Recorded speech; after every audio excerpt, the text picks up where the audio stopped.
యోగి యథాత్మా దృఢ నిశ్చయ అంటూ దుర్గా ఈ శ్లోకం యొక్క అర్థాన్ని వివరిస్తుంది.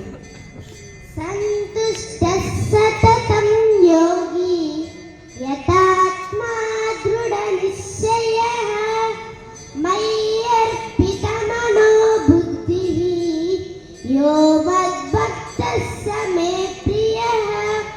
కొందరు వ్యక్తులు ఎంతో సాధించి కావాల్సిన దానికన్నా నిక్కుటముగా సంపాదించి దేనికి కొరత లేకుండా సంతోషంగా జీవిస్తుంటాడు.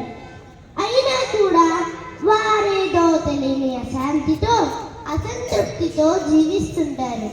ఇది నిశ్చయంగా మంచి సంస్కృతి కాదని ఈ శ్లోకము వివరిస్తోంది.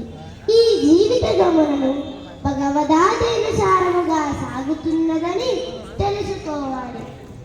ఈ విధముగా జీవితంలో ఎదురయ్యే సుఖ దుఃఖాలు మొత్తము భగవంతుని కృపగానే స్వీకరించగలగాలి.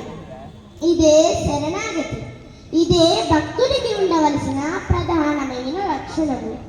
మనకు ప్రాప్తానుసారంగా లభించే అల్ప ఫలమైన గొప్ప మహోన్నతమైనటువంటి ఫలమైన సంతోషంతో స్వీకరించి నిత్య సంతుష్టుడై ఉండడమే భగవంతుడు మెచ్చుకునేటువంటి లక్షణము.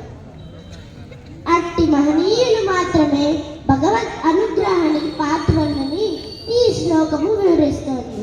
కృష్ణార్పణం.